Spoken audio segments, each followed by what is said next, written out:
Oh, hey guys, what's going on? Bad Wolf, as you know. So I'm checking out my DS11 here and going over some more information. One of you YouTubers pointed out that I've never really gone over the acts or conditions section of it. I thought it was pretty self-explanatory that I said, hey, go there and check it out for yourself. But apparently somebody wants me to go through it, so I will. So if anybody else watching this video benefits from it, cool. I don't know why. Well, I guess it is educational information, but I thought it was pretty self-explanatory, so I apologize. You have to understand, there's so much up here. I just assumed that when I was like, hey, check out acts and conditions, it made sense. This is for the passport. Okay, so this will be located on your DS11, your passport, in this particular section right here. Okay, acts and conditions. Okay, sorry if it's backwards. I think it does that. This is on page 4 of 4 on the DS11. It should also be on the DS82 and most of the other ones, I believe. Now, the reason why the acts and conditions is a critical part of your process in filling out the passport the correct way is as follows. In this section, it states, if any of the below mentioned acts or conditions have been performed by or apply to the applicant, that is you. Well, usually it's you. You could be the one helping someone to fill it out. The portion which applies to you or the person you're filling it out for should be lined out. You're literally going to take your pen and line it out. Now, this is the only part on here where they're giving you permission to write in sections that, are on the form. Do not write anything in the section on the DS11 or likewise on page 1 of 2 that says do not sign application until requested. All right, don't sign anything in there. Or the other section on page 2 of 2 where it says please do not write below this line. Okay, it's for issuing offices only. So the section I just showed you on page 4 of 4 continues, but this is the part you can line out. You're just going to take a line and put it right through the exact parts, the sentences, statements that apply to you or the person you're filling it out for.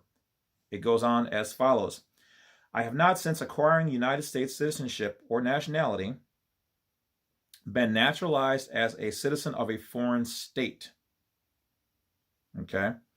Taken an oath or made an affirmation of formal declaration of allegiance to a foreign state, entered or served in the armed forces of a foreign state, accepted or performed the duties of any post office or any office, post or employment under the government of a foreign state or political subdivision thereof, made a formal renunciation of nationality either in the United States or before a diplomatic or consular office of the United States in a foreign state, or have been convicted by a court or court martial of competent jurisdiction of committing any act of treason against or attempting by force to overthrow or bear arms against the United States, or conspiring to overthrow, put down, or destroying by force the GOV of the U.S.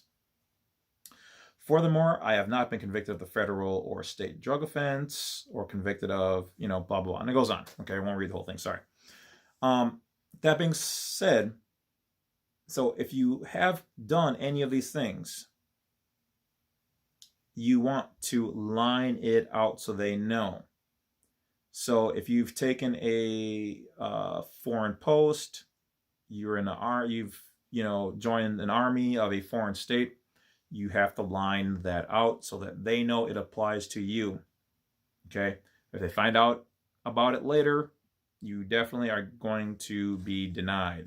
Okay, at least if you admit to it, there's a chance that they might ask you about that, whether the circumstances of it, and still let it go through.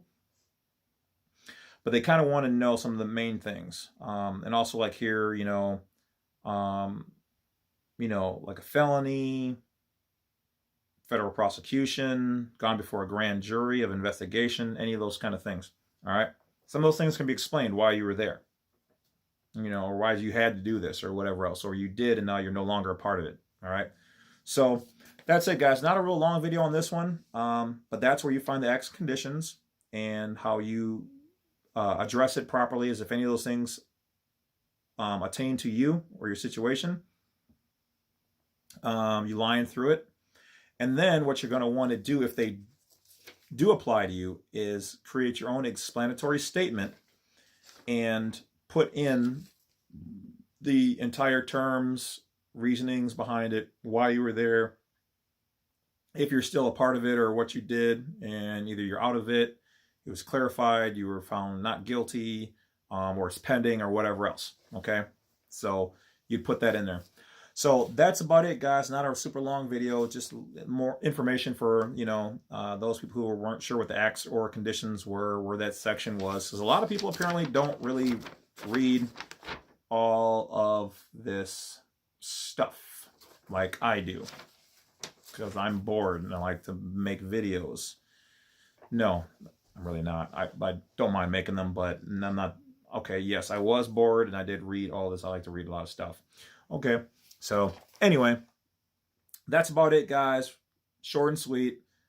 That's all the Bad Wolf can bring you on that one. I appreciate you. Don't forget to hit that bell icon and subscribe. Down below, a couple of offers for those people. I appreciate you. Enjoy the day. Be blessed in all your walks of life. And I'll talk to you guys later. Thanks for the support.